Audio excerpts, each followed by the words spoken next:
Well, hello there. I'm on a ride in northeastern Pennsylvania and the very southern tip of New York, looking for some old train stuff and interesting towns and awesome little back roads and dirt roads. So, well, come along. Good morning from somewhere near Scranton. I was planning to go to Steamtown, but the big boy is coming down south today, so I'm going to go see if I can find that on a bridge. I found some fog in the hills as I approached my first stop.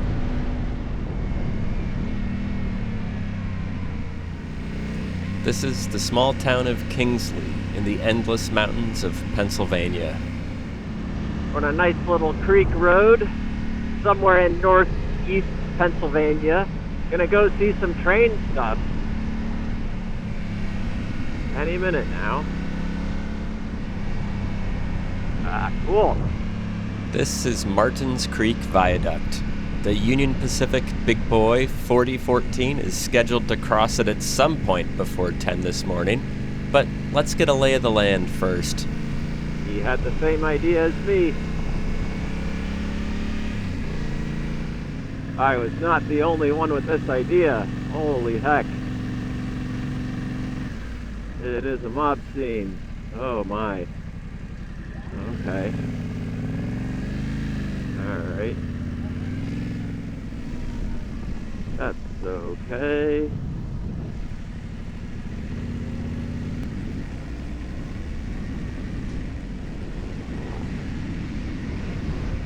I was an idiot and didn't update the drone before leaving. Always update the drone. And so now I need to find some cell phone service so I can do that. Oh wow. That's a pretty shot of it. Wowee.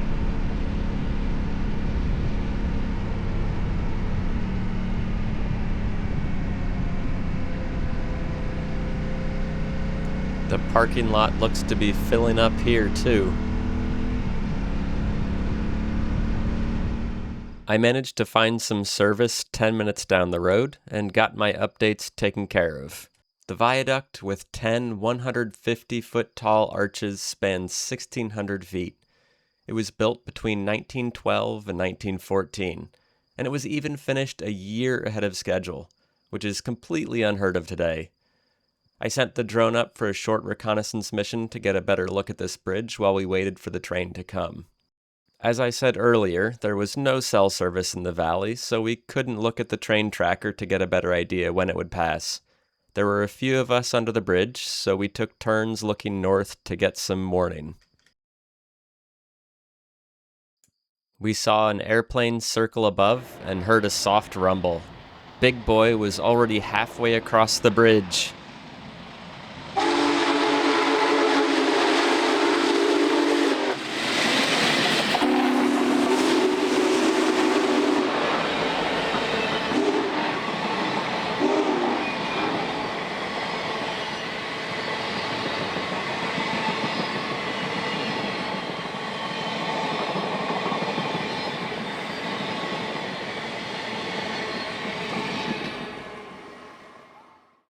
What a machine! 1.2 million pounds of 1940s steam-powered wizardry. They built 25 between 1941 and 1944 to haul freight over the Wasatch Range in Utah. Only 8 survive, and this is the only one still running. The wheels are nearly as tall as me, and these videos don't quite convey how massive these locomotives are. Once over the bridge, the train picked up speed, leaving behind a trail of smoke and steam. You can see the massive cars now leaving their viewpoint to continue south and maybe catch a glimpse of the train again. Well, I just caught the train with the drone. That thing was super quiet and really snuck up. I would have expected to hear more. Didn't get to see with my own eyes, but I'll return to Scranton. And here we go, under the Martins Creek Viaduct. Super cool. We'll go see the overlook. Maybe it'll clear out by now. So only a few cars left now. Got a nice little view of the viaduct from above that was formerly crawling with people. Let's go find another viaduct and some nice little Pennsylvania back roads. Beautiful countryside. Found some beautiful little back roads here. Oh, well, we'll just keep going north. He's got his train engineer hat on. That's awesome. Gorgeous. This is a really pretty area, and I don't think I've really explored it at all before. The very northeast corner of Pennsylvania. Just beautiful windy roads, past old barns and ponds, and just great. Found some PA Gamelands roads. Beautiful. Switch the ABS off. Although there's so much grip here that that's really not necessary. Beautiful forest. Oh, I love that. Look at that. All the yellow flowers in the field.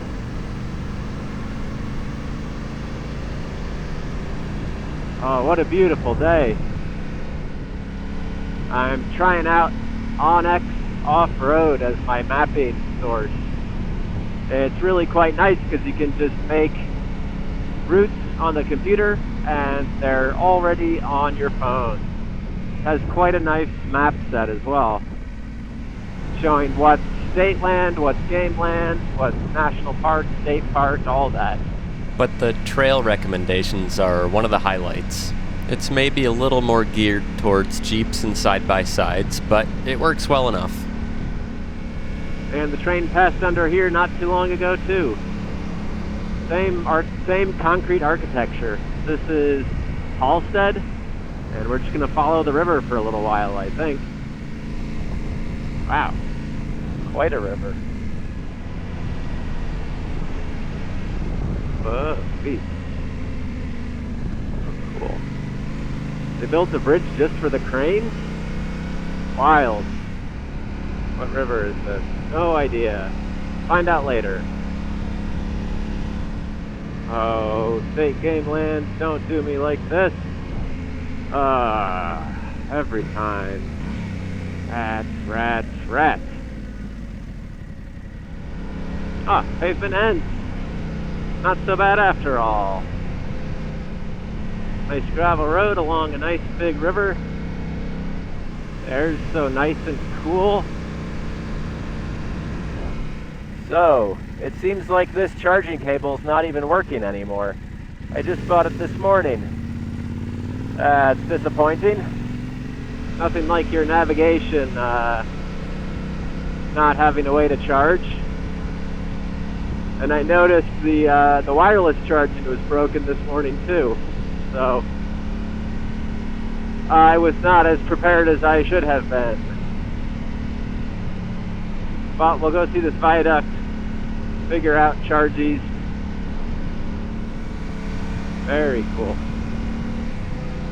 Susquehanna Borough. The old water tower.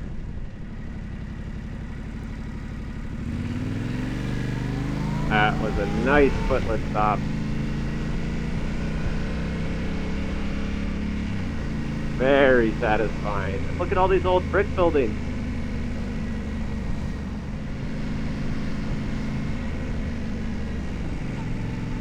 Very cool.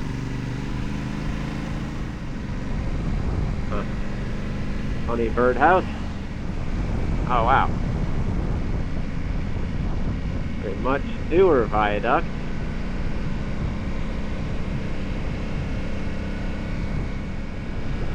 Any second now.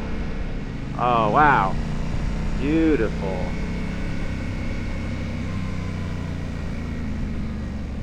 Oh, how cool is that?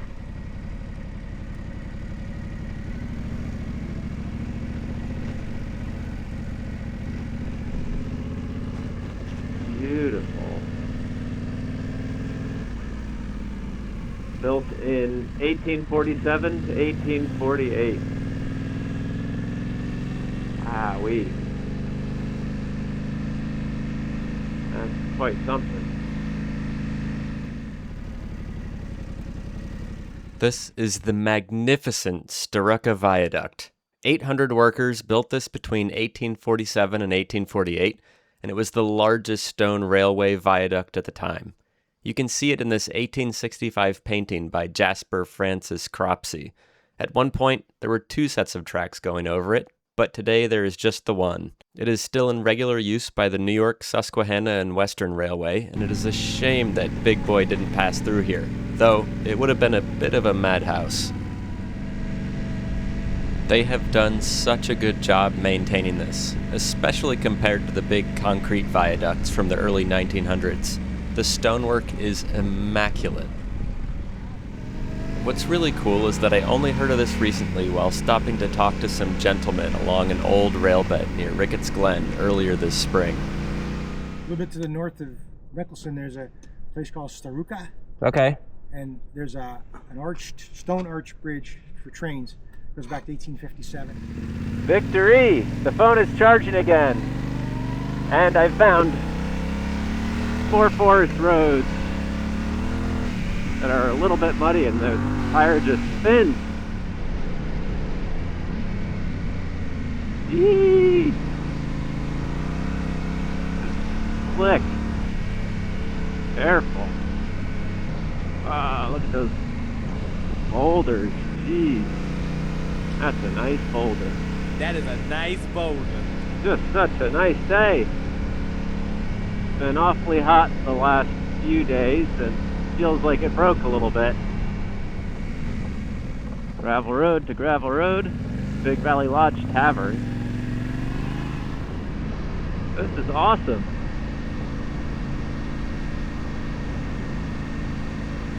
Wow. This is like a little town back here. That's the Big Valley, the Pillager. Oh. Oh yeah. That's awesome.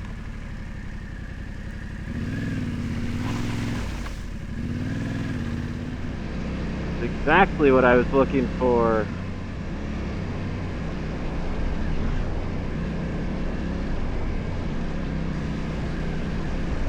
Yeah.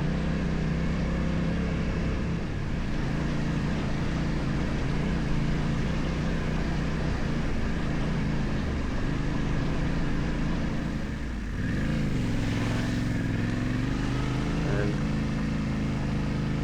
more up.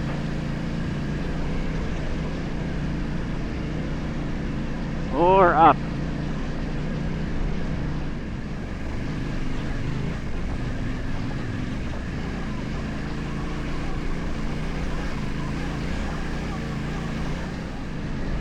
This is like the right amount of spicy.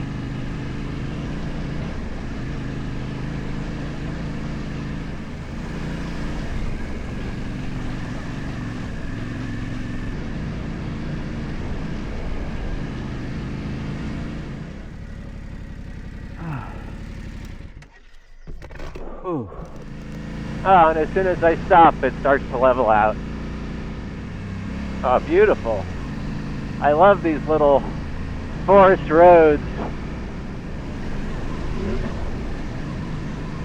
Not enough throttle. Kick the back a little bit. Big Valley Road. Yeah, let's see what that's all about. Slocum Hill. This one is a bit more maintained than the last one. I'm okay with the mellow descent. Gorgeous. Oh, these ponds in the middle of the woods. So pretty. Oh, these valleys up here are quite something. Oh, it's a good day for a good day. This is the little hamlet of Starukka. And that was the Tacoma mail truck. That's awesome. Steering wheel was even mirrored on the right side as well. But this is the little hamlet of Storuca that the previous viaduct got its name from. It's funny, they never named the viaduct after the town that they are in. Like the Tunkhannock Viaduct is in Nicholson. Not a straight road in sight. And another old rail thing. This is the old O&W, which I think is Ohio and Western. Quite cool to see these old rail beds. Even better that they're public for a public use. And even betterer that I can take my motorbike on it. Just a small washout. Jeez. A big thank you to all those doing trail maintenance and cutting the trees away.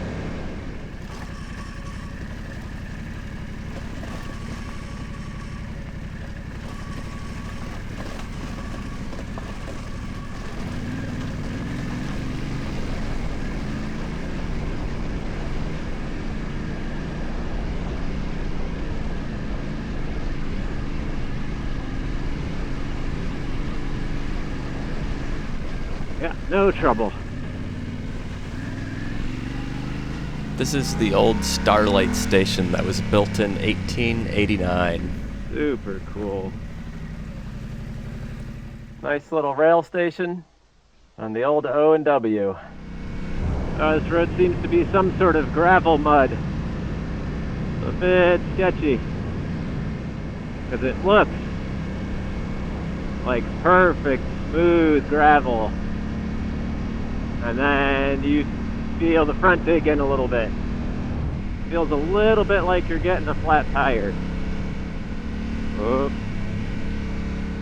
Good. Creepy. Yuck. Huh. Gravel mud. I guess it's just like sand. Feels like sand. Huh. That is so cool. Yeah, it's a Scout. So the railroad would have gone straight that way and across the Delaware River, or whatever branch of the Delaware River we are on. That is spectacular. That makes me happy. I need a photo of that.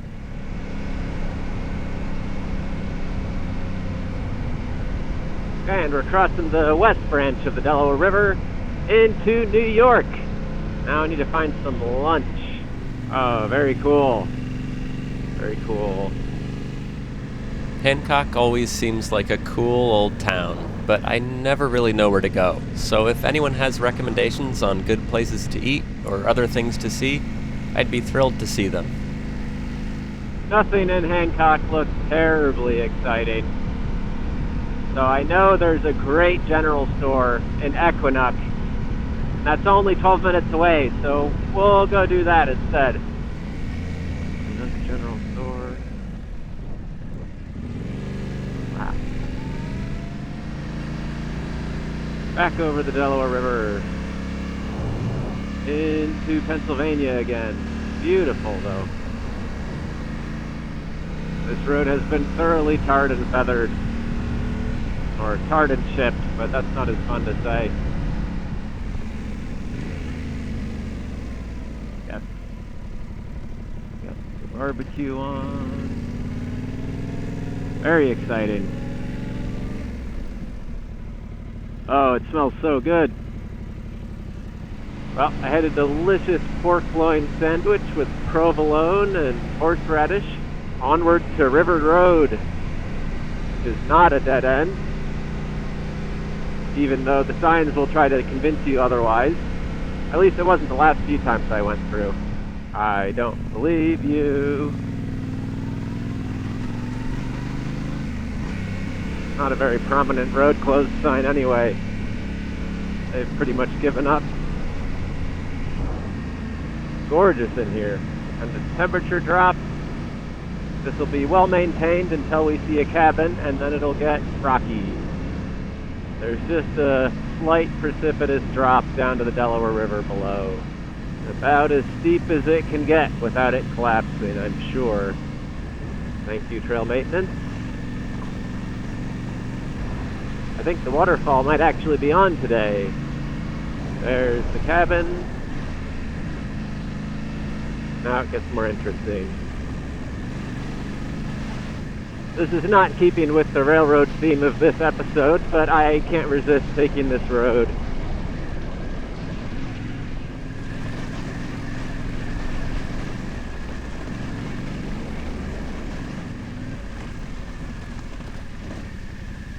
No, not much of a waterfall. Still pretty.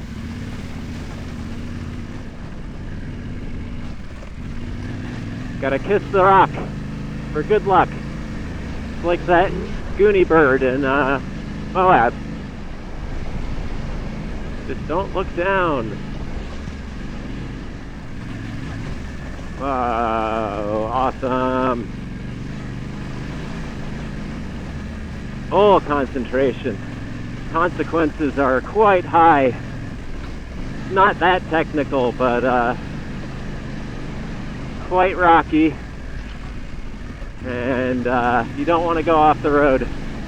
You really don't want to go off the road. I love this bike.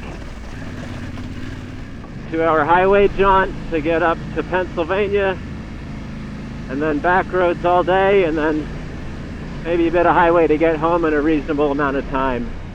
Not a dirt bike, not a highway cruiser, but it'll do an awful lot, man.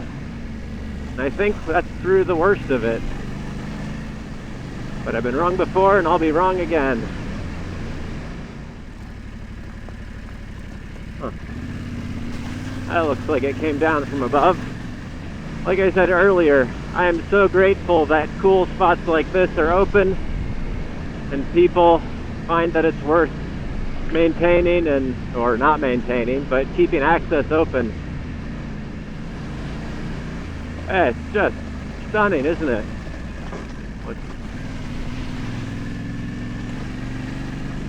Hey! And we're out. Back into the woods again. Awesome moss-covered rocks. The pretty smooth road. Look at these pine trees. They're magnificent. Arrow straight, super tall. Very, very cool. Look at those big rocks.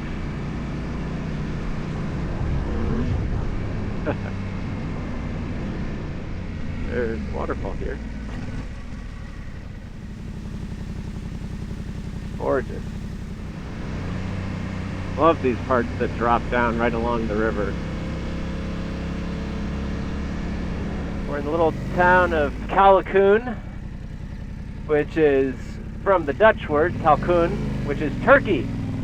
So this is Turkey, New York. Let's go have a look at that that railroad station and Main Street. It's very, very quaint.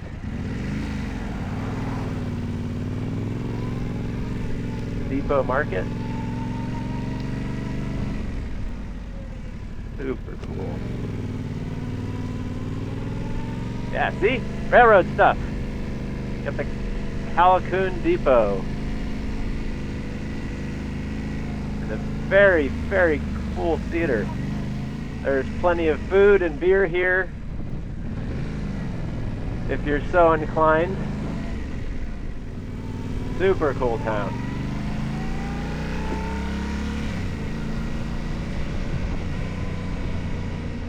And still, not a straight road in sight. Like the road planners just took out a box of yarn, put it on the map, and sent a couple of kittens to go at it, and then that's how they designed the road. Of course, it's due to the excellent topography here, but that's not nearly as good a visual. Update: I found a straight road, but it was the quickest way to get across towards Port Jervis for another railroad item that I had no idea was there until I looked recently. Big valleys here. And back to backroads again. This is where I am the happiest. Much more enjoyable than being behind cars in a long straight road. Look at all the mountain laurel in the middle of the woods. That's beautiful. Oh, what a gorgeous forest here. This is a new road I've never been on. And saw a green easy trail on the Onyx route planner.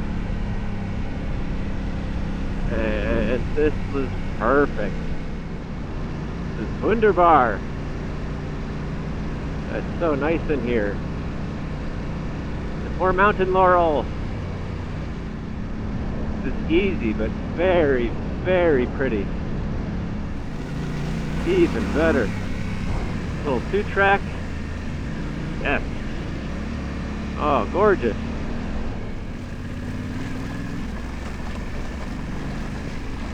Power line. Back into the woods. Yes. Oh, this is so beautiful. Look at all these ferns. Wondrous. I just expected a nice gravel road, but this far exceeds my expectations. Had a little snack, feeling a little more energized. I was getting so sleepy riding behind that expedition. There wasn't a great spot to pass. And when you're just not engaged anymore, the attention's not there. But this is just wonderful. Might be one of the highlights of the trip, other than that giant locomotive, which I regret not being able to see with my own eyes a little bit, but, well, what you get when you bury your face in the drone screen. I shall have to go try to see it some other time when it's moving around before it heads back out west. What a road. What a road. Hey dear. Hey dear. A seasonal limited use highway. Proceed at own risk. This is another Onyx special. Onyx? Brought to you by the pretty green lines of Onyx. Not a sponsor. Ah, this is great. And now, for one of perhaps the most overrated motorcycle roads, the Hawk's Nest. Don't get me wrong, it's a lovely bit of curve, but it's like a third of a mile long. But it does have beautiful views over the Delaware if it wasn't covered in trees.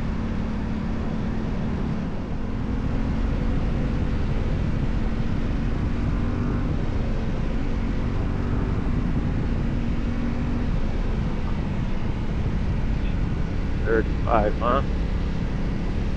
There's the top. There's the top. Please don't turn around. Please don't turn around.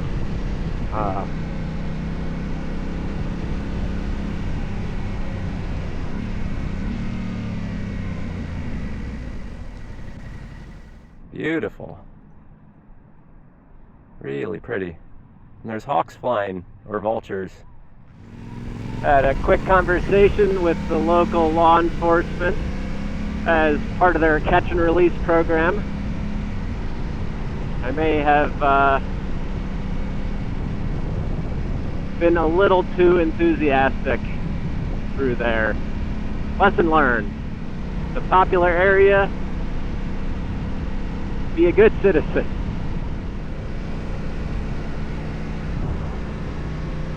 Sure is a pretty view, though.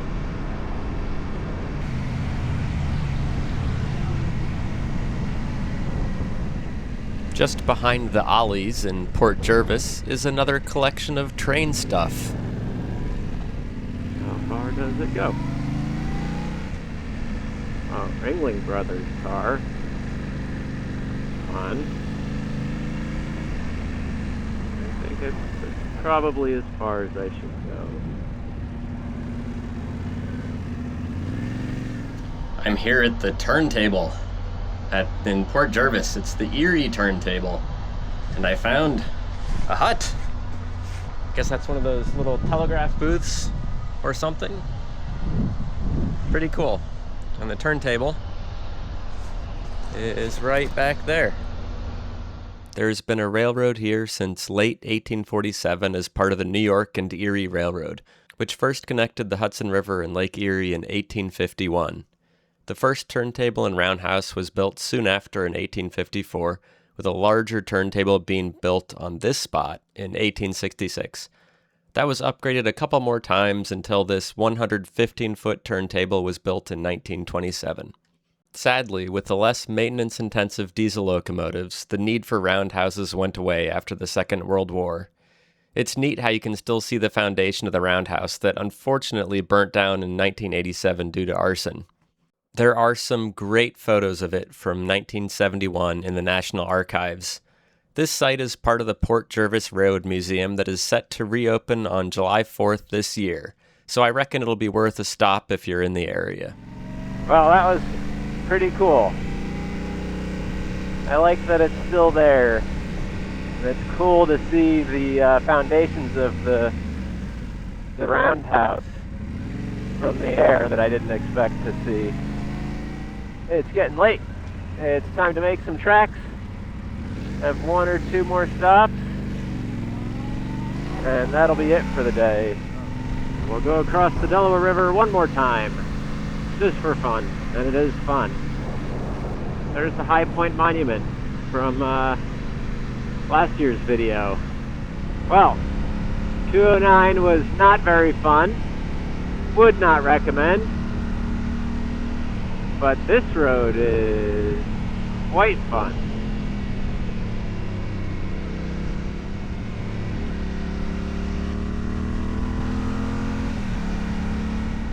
So we'll just slip on through the water gap and follow the Appalachian Trail, which is for that sidewalk right there. It's really a shame that this road that goes through the water gap is Route 80, or Interstate 80 if you want to be pedantic, instead of like a nice little 2-lane or dirt road or anything like that. These cliff bands are pretty amazing.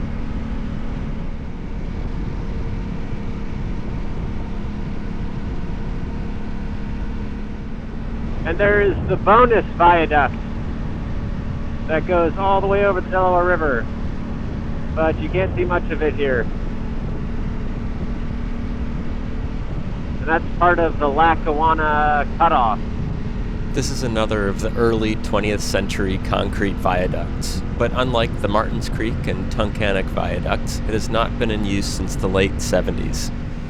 Here we have something fairly unusual.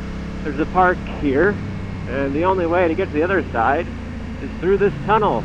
The story here is they made this extra tunnel for another rail line, but it never materialized, so now it's just the only entrance to these ball fields.